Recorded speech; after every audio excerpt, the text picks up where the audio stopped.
by case. The second woman on the Supreme Court, known for her scathing dissents and her fight of righteous fights, from defending workers' rights to LGBTQ plus rights and reproductive rights. She blazed the way for women like me. As someone who comes from a family of working class teachers and construction workers, I never thought about becoming a lawyer, that was even a possibility for me to do. Justice Ginsburg Justice Ginsburg was one of the people who inspired me to study the law, and that by studying the law, you could practice law to make lasting change to better people's lives. As a student and a scholar, studying Justice Ginsburg legal theory has forever changed how I see and interpret the law for myself. She has left an impact on me that I don't think any speech could ever articulate into words. When the news was broken to me last night, I will be honest with you. I not only felt shock and sadness because one of the women that I have looked up to most of my life had passed, but also I felt deep fear. Fear because we don't know what is to come for this. Women are saying on social media that they are running to get long-lasting birth control and stocking up on emergency contraception. This is not okay. While I am scared, I know this is not what Justice Ruth Bader Ginsburg would want. She would want us to endure and to take what we are feeling right now and find power in pain. A ritual that I have with myself when I feel down or I don't feel like the work I am doing is changing anything, or I literally just don't feel like doing homework, is I turn on the Ruth Bader Ginsburg documentary and I just draw from that. I have probably seen it hundreds of times. So when you get home tonight, maybe turn it on and find comfort in knowing that her legacy bounds past her time on earth. She was a remarkable woman who has changed my life and who has sometimes brought me out of my darkest times.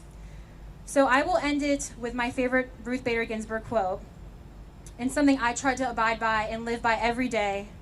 It is to fight for the things that you care about, but do so in a way that will lead others to join you. May her memory be a blessing.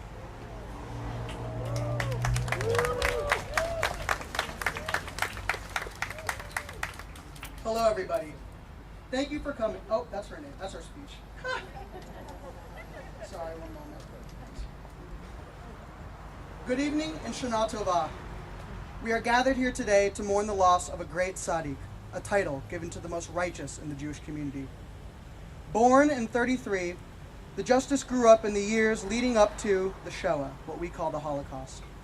She experienced in real time, thank you so much. She experienced in real time the exponential rise of the already popular anti-Semitism in Europe and in America, and eventually the extermination of half her people. As Jews, we are brought up with the values of compassion, empathy, community, and most importantly, justice. Nothing else will flourish without the presence of justice. It is in our commandments, justice, justice, you shall pursue, tzedek, tzedek, tirdos. In her lifetime, she fought hard to uphold these values against the unending tirade of oppression coming from the American patriarchy. She fought for gender equality, for immigrants, for the LGBTQ plus community, and many other civil rights issues. Rosh Hashanah is the holiday celebrating the Jewish New Year. We celebrate the universe and all of creation coming into existence, a time of joy that surrounds us with love. But it is also a time of reflection and meditation. During the 10 days that separates Rosh Hashanah and Yom Kippur, the Day of Atonement, we must think deeply on our past year and on our life overall. Are we where we want to be? Have I been fighting for my true self? Have I wronged anyone? Have I hurt anyone? We are made to reflect on our shortcomings and our sins, our personalities and our values, the very core of our being. During these next 10 days, I ask you all to take the time out of your day to do some reflection. This could be when you get up in the morning and when you go down at night, when you're taking a break from work or relaxing at the beach. Think of your values. Think of what you love in this world. Think about justice. Think about the state of this country and what you can do to make a difference. Now is the time. On this day of spiritual renewal and celebration, a great soul joins Hashem. But we would not let ourselves be brought down. This must be seen as a beacon to stand up and celebrate the life of this wonderful human has lived, for she has changed our world for the better. The best way to honor her memory is to fight back against the horrors and injustice of white supremacy and racism, sexism and gender inequality, anti-Semitism, and the growing neo-Nazi groups. Because her legacy commands justice, as the Torah demands justice, she was unwavering, and so we must be unwavering. She fought and was diligent, so we must be diligent. We must honor her and uphold the values she fought for. Because tzedek, tzedek, tirdos, justice, justice, you shall pursue. Thank you. May her memory be a blessing. Zikrono livracha.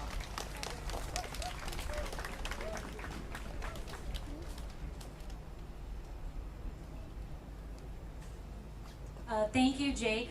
That was beautiful. Next, we have Council Member Darden Rice.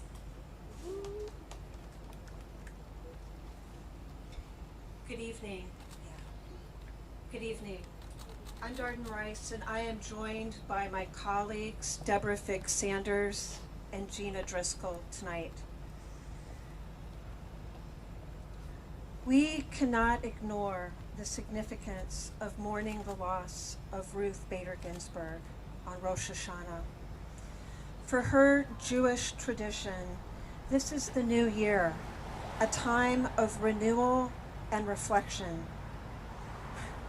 We have all been ready to kick 2020 out the door and start anew. But the work doesn't stop on a holiday, and it doesn't even stop in November. She never wavered. She never rested. She never even retired. We've got work to do. She didn't quit, and we won't either.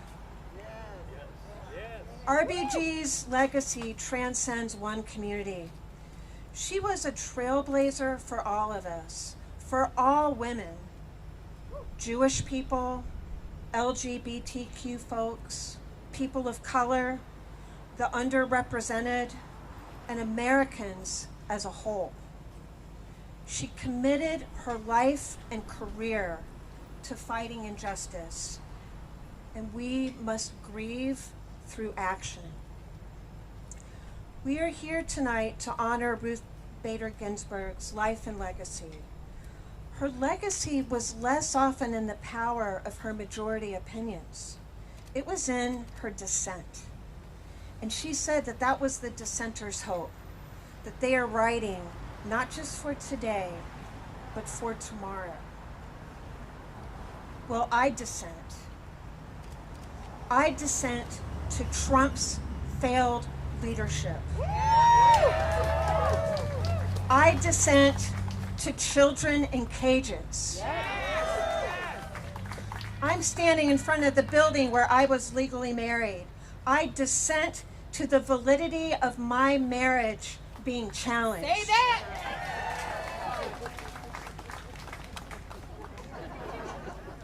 I dissent to science being discarded.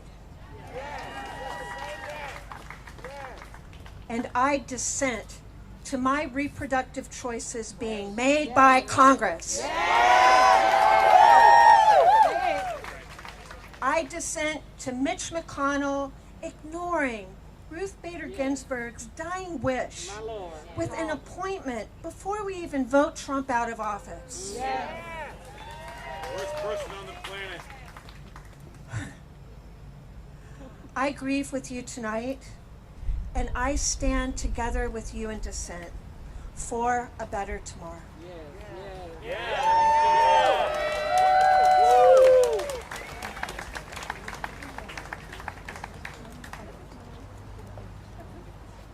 Next is Elizabeth Baker. She is the organizer for Planned Parenthood of Southwest and Central Florida.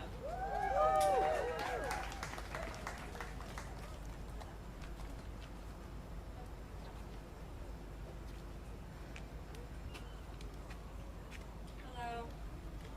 Hi, good evening, everyone.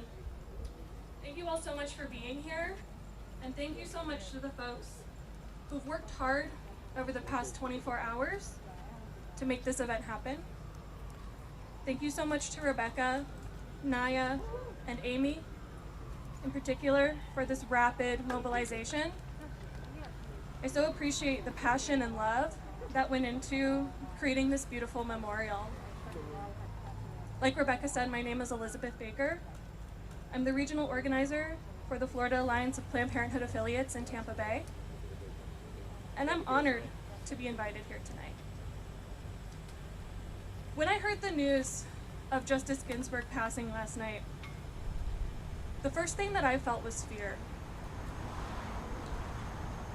As a survivor of sexual assault, the mental and emotional anguish that I experienced during the Brett Kavanaugh hearings is hard to describe. After his appointment, Justice Ginsburg's presence in the Supreme Court felt like a lifeline. I think a lot of us can say that. It felt like a lifeline. And now that lifeline and that sense of safety and protection, that's gone. I exist in a place of so much privilege.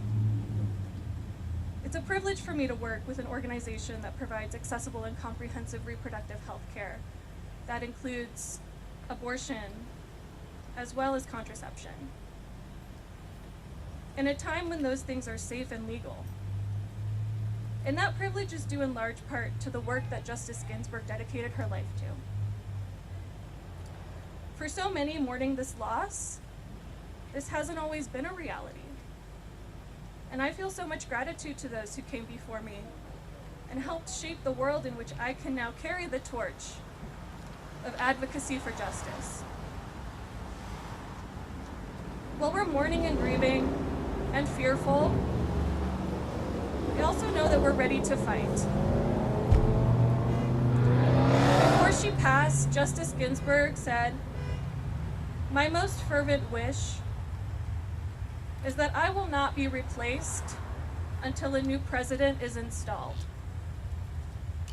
It would be an absolute slap in the face to the millions of Americans who honor and cherish Justice Ginsburg's legacy if President Trump and Mitch McConnell were to replace her with someone who would undo her life's work and take away the rights and freedom for which she fought so hard.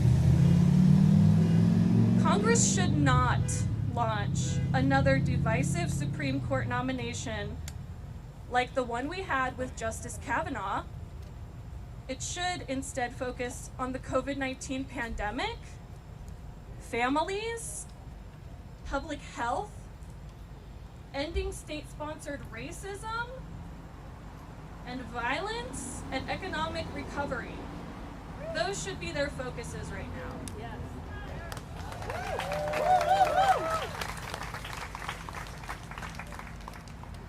The fate of our rights and our freedom, our health care, our bodies, our lives, and our country depends on what happens over the coming months.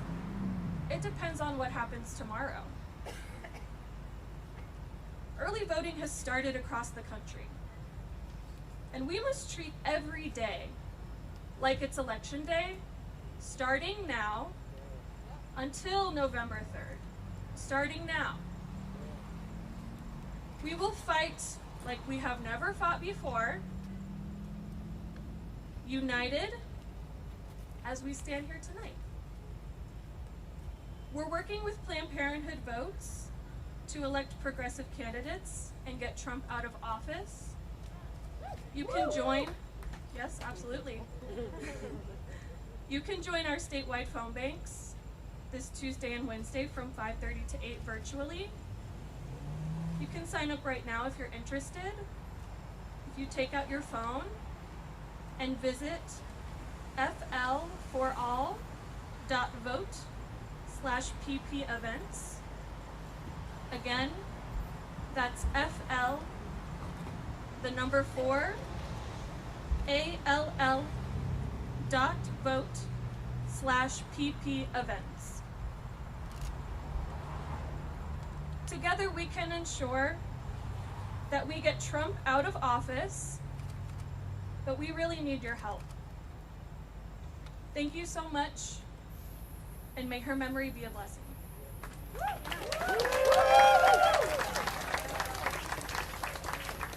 Next, we have Rep-elect Michelle Rayner.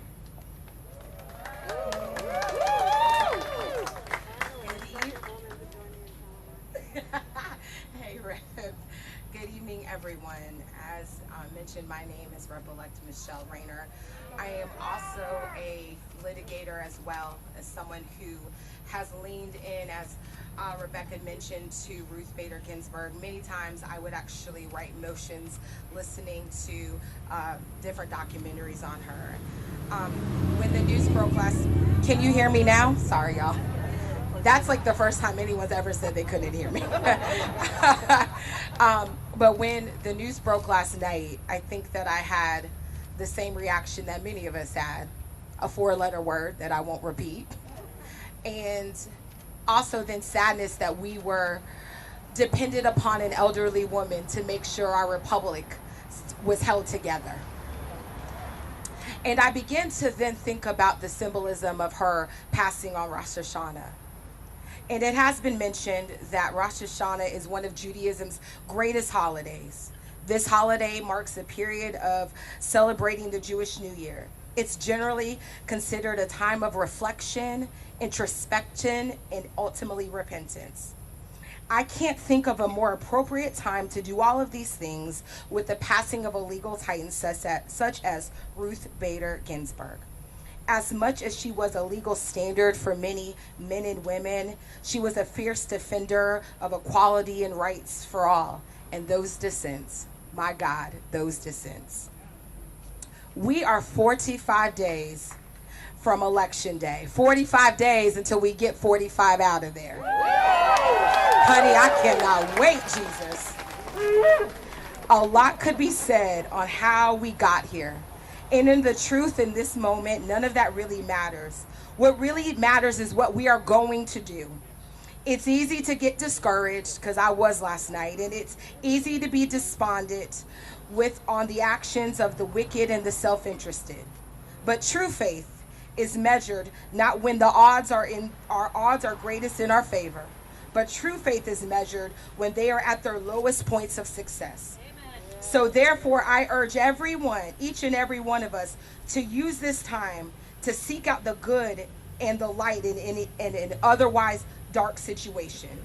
Carry that torch and contemplate how you can be a cog in the machine of righteousness. That could mean registering people to vote. That could mean encouraging those who have already registered, or it could simply mean voting yourself. You see, self-accountability is the highest atonement God could ask from us. So if you found yourself in the past actively moving away from civic engagement, disconnecting from reality as a means to survive, that's fine. It's okay. It's a new year, and thus a new season. So as every new year, we must engage in a spirit of hopefulness. Let this time be no different. Be encouraged, be vigilant, and be hopeful. This is how we truly honor one of the Jewish communities and one of our nation's greatest heroes. And I'm going to try to pronounce this, but I hope I don't tear it up. Barak Dana Hamet. Blessed be the one true judge, RBG.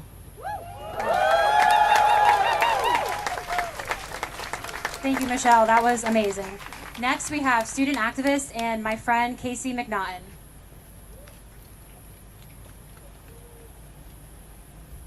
Can everyone hear me? Can you hear me in the back?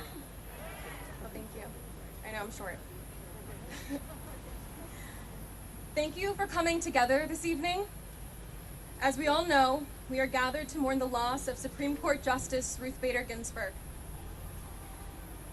We are here as well to congregate in solidarity with one another as we move forward in our fight. May her memory be a revolution, and may her memory be a blessing on this Rosh Hashanah. A powerhouse, a champion of women's rights, of voting rights, and of LGBTQ+ rights. It is indeed a great loss during this precarious time. While it is important to grieve, I do not wish to wallow in my own despair tonight. I wish to acknowledge and calm the fears of what is to come. The consequences of Justice Ginsburg's death are real, and we must ask ourselves tonight what happens next. I know it feels too soon to discuss this, but Mitch McConnell and the Republican Party are gunning for a fight, and that's what they're gonna get.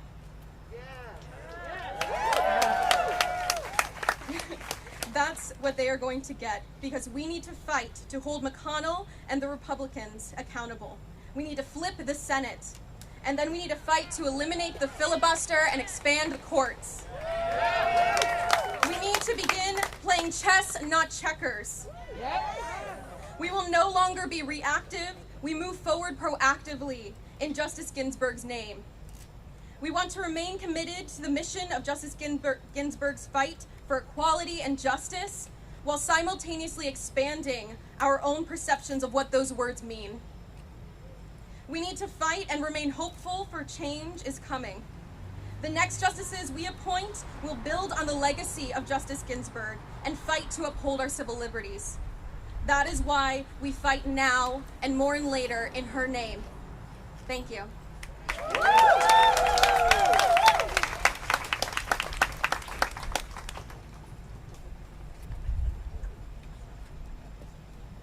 And next we have the Executive Director of Equality Florida, Nadine Smith.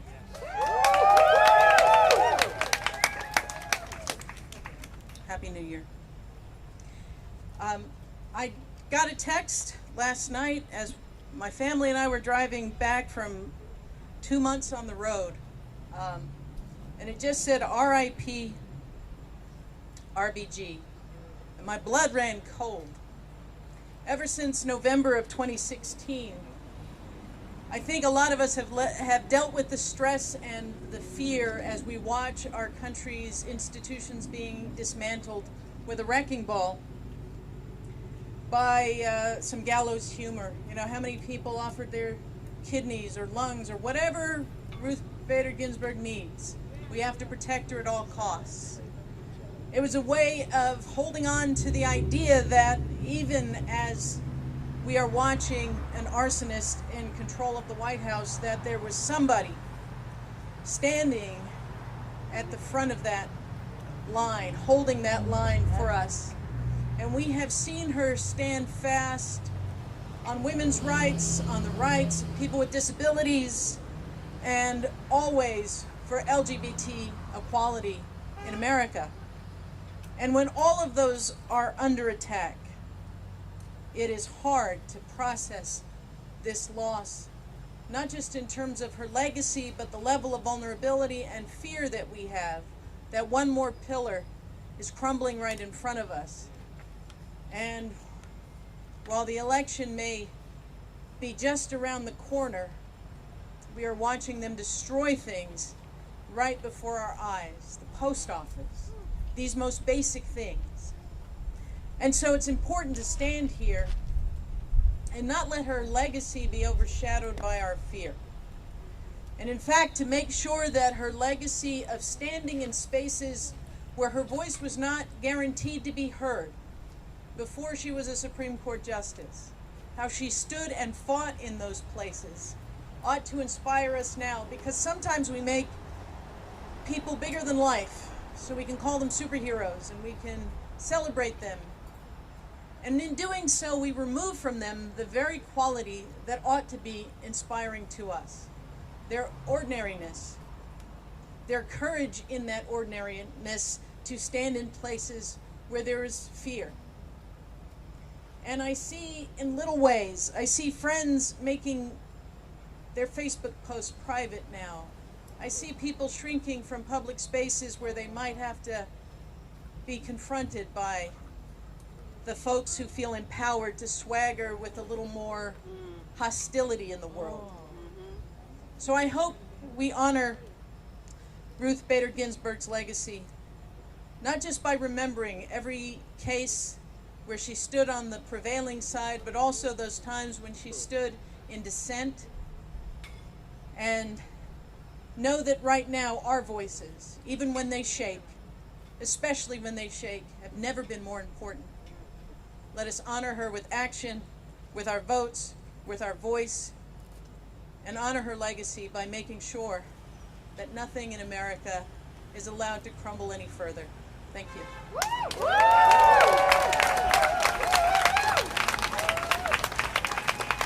Next, we have student from USF St. Pete, Naya Payne.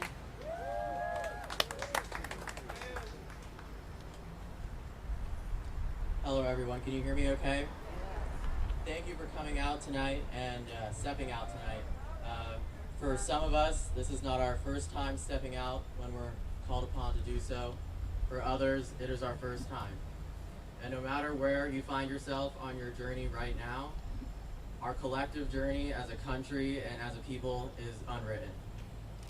When I found out about the death of Justice Ruth Bader Ginsburg, I felt like I had died. And that pain it was immeasurable for me, but I cannot even begin to imagine how it felt for women and girls here in our community and across this country. Growing up, young and gay, I never really envisioned a world where I could get married in this country. And then in 2015, when that news broke when I was in high school, I broke down in those tears. And she has showed up for the LGBT community, for women, for people of color, and we need to show up for her right now, and we need to continue to show up for ourselves. And yes. And so she's changed all of our lives here and in ways that you might not even know. And I'm sorry, like I'm so emotional right now. But may her memory be a blessing, and thank you guys for showing up.